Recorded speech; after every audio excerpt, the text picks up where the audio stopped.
Hello friends, welcome to super delicious dishes. आज मैं आप लोगों के लिए चूल्हे पे बनी खिचड़ी की रेसिपी लेकर आई हूँ। रिसेंटली अभी हम गांव गए थे तो वहाँ पर मैंने चूल्हे पे मिट्टी के बर्तन में ये खिचड़ी बनाई थी और वही रेसिपी मैं आप लोगों के साथ शेयर करने जा रही हूँ। यहाँ पर मैंने प्याज और आलू कट कर लिया था। अभी यहाँ पर कोई रहता नहीं तो बाकी ग्रीन सब्जियाँ मुझे नहीं मिली, सिर्फ आलू और प्याज ही था। और इस तरीके से चूल्हा जलाने के बाद उसके ऊपर ये मिट्टी का बर्तन हमने रख दिया और मूंगफली का तेल मैं इसके अंदर डाल रही हूँ। ये जैसे ही गर्म हो जाए हम इसके अंदर सरसों ऐड कर देंगे और जैसे ही हमारी सरसों अच्छे से ततर जाए उसके बाद हम इसके अंदर 1 चम्मच जितना जीरा ऐड कर देंगे। अब इसके अंदर ये जो प्याज और आलू हैं वो मैं डाल दूँगी।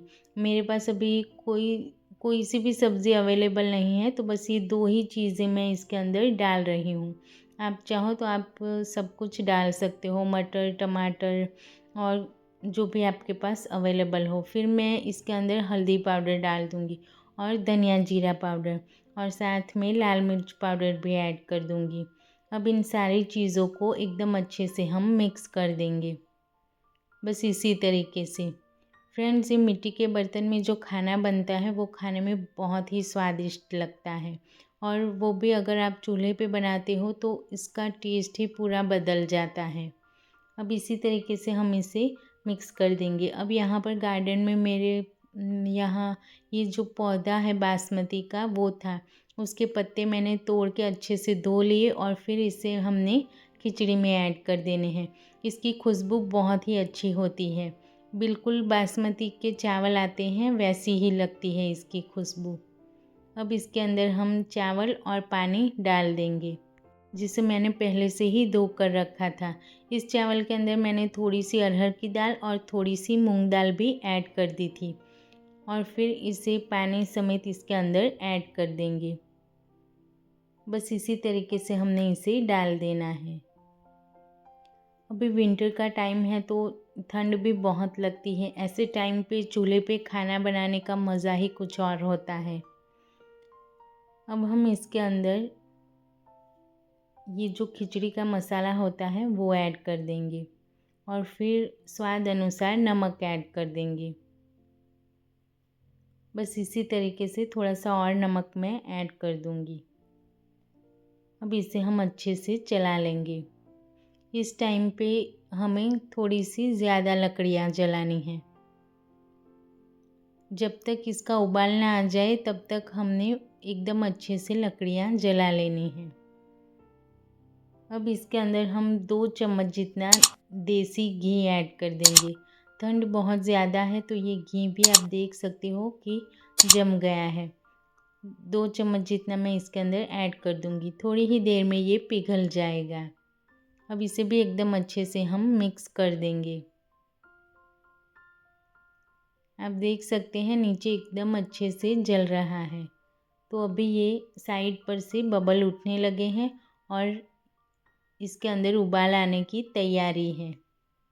थोड़ी ही देर में बस इस तरीके से ये हो जाएगा तो इसके ऊपर हम ढक्कन चढ़ा देंगे और ढक्कन ढकने के बाद वापस हम इसे थोड़ी देर बाद खोल के देखेंगे।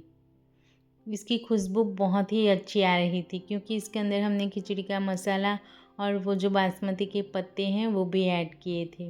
तो खुशबू से पता चल रहा था कि ये बहुत ही टेस्टी बनने वाली है।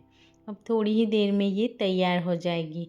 वापस हम इसे ढक देंगे और नीचे से हमने जो जलाई थी लकड़ियाँ वो निकाल लेनी है ताकि ये नीचे से जल ना जाए। अब ये जो कोयले हैं इसका भी हमने यूज़ कर लेना है। मैंने ये सारे कोयले को बाहर निकाल दिया था और फिर जो चावल के पापड़ होते हैं वो हम इसके ऊपर इस तरीके से सेक लेंगे। आप देख सकते हैं ये सेके हुए भी बहुत ही अच्छे लगते हैं। कोयले पर सेके हुए पापड़ का टेस्ट भी एकदम बढ़िया हो जाता है। इसी तरीके से मैं यहाँ पर सारे पापड़ सेक लूँगी। अगर आपको इसकी रेसिपी चाहिए तो वो मेरी प्लेलिस्ट में से आपको मिल जाएगी। आप देख सकते हैं ये अब हमारी खिचड़ी बनकर तैयार हो गई है। इसकी खुशबू पूरे घर में फैल गई है। ये बहुत ही टेस्टी बनकर तैयार हो गई थी। आपने देखा कि हमने इसके अंदर कोई ज़्यादा मसाले या सब्जियां ऐड नहीं की थी, लेकिन फिर भी ये बहुत ही टेस्टी बनी थी। अब ये जो पत्तों वाली डिश होती है वो मैंने ढूंढ निकाली है और मैं इसी में खाना खाऊंगी आज। तो मैंने इसे लगा दिया और इसी में परोस रही हूँ। लेकिन इसकी कटोरी मुझे पत्तों वाली नहीं मिली, वो ख़त्म हो गई थी, तो यहाँ पर मैं स्टील वाली ही ले रही हूँ। आप देख सकते हैं ये खिचड़ी एकदम खिली खिली और बहुत ही टेस्टी बनकर तैयार हो गई है। अब हमने यहाँ पर कढ़ी भी बना ली थी, तो कढ़ी भी मैं परोस रही हूँ। इसकी रेसिपी भी आपको मेरी प्लेलिस्ट में से मिल जाएगी। और ये जो पापड़ हमने सेके थे वो भी हम यहाँ पर रख देंगे। फिर थोड़ा सा सलाद और अचार, और ये डिश बहुत ही परफेक्ट बनकर तैयार हो गई। फ्रेंड्स, ये खिचड़ी खाने में जितनी टेस्टी है उतना इसे बनाने में भी मुझे बहुत ही मज़ा आया है। क्योंकि ये विंटर का टाइम है, इस टाइम पे ठंड बहुत होती है, तो हम चूल्हा जलाते हैं, फिर वहाँ पर लकड़ियाँ डालते हैं, ये वो, इसे बनाने में भी बहुत ही मज़ा आता है। आप इस तरीके से कभी खाना बनाते हैं या नहीं, कमेंट करके ज़रूर बताना। नेक्स्ट वीडियो में फिर मुलाकात होगी। Bye bye.